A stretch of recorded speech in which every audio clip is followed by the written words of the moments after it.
Hey folks, David L. here, and today we're going to talk about polite karaoke etiquette. And just a few things I had originally in my series. I wanted to talk about what I call the 10 commandments of karaoke, and then as I started writing them out, they got bigger and bigger. Pretty soon it was like 17 commandments, and it sounds a little bit strict, religious, and crazy, being a commandment. But there's a certain way that you're expected to act when you're at a karaoke show that everybody has fun. The KJ is there conducting a party. It's a job to go there and make sure that everybody's having a good time. Otherwise, you're not going to have a good show. Nobody's going to come back to the show.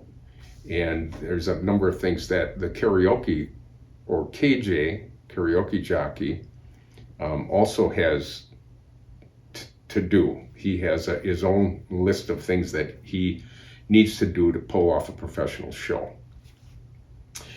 In that, we're just going to talk about a couple of things. I don't want to make this a bitch session about some of the things that can happen at a karaoke show and some things that do happen at a karaoke show. One thing, it gets real busy there and somebody will want to come up and talk, and I'll be on the computer trying to find a song, and they'll start talking to me or asking questions, and I have to just give me 1 minute, because it gets pretty hectic up there. You become what they call task saturated, where you're trying to do two things at once and you're trying to look up a song, and it's a little different when you're on the other side of the dashboard. You're sitting there going, when am I going to go up to sing? And people will come up and they'll ask me that. And right behind me, there's a huge screen that I have at my Sunday night show, and it'll have the lineup of the singers on it. So basically the people are asking me, and I'll always just go point back at the screen again. I don't want to be impolite to them, but I'll just say, when in between singers, the screen that flashes up there will have your order of singing, everyone's singing order in it. And actually, I've got it tuned, I think, for the next 5 singers, because it also fills up and it's harder to figure out who's doing what next and everything. So my thing is, you want to sing, you want to get a lot of songs in.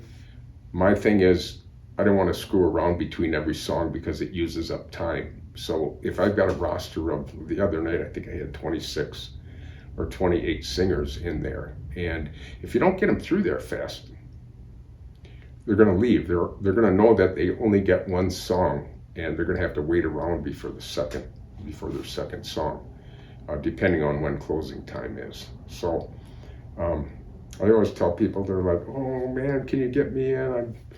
I've been waiting a long time," and I can't do anything. People know the order that they're in, and it's suicide for me to start changing people around and messing with the rotation list. So that's kind of it. I had a couple of things come up the other night where there was a misunderstanding and somebody got real belligerent about it. I just won't put up with that.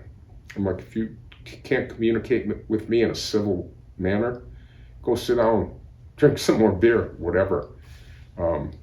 They calmed down after a while and we got through it.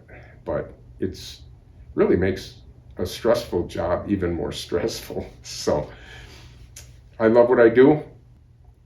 I want to keep loving what I'm doing. So there's rules, or there's an etiquette to it. So everybody kind of pay attention to that. I want everybody to have a good time. So that being said, we'll talk to you soon. This is David L. signing off.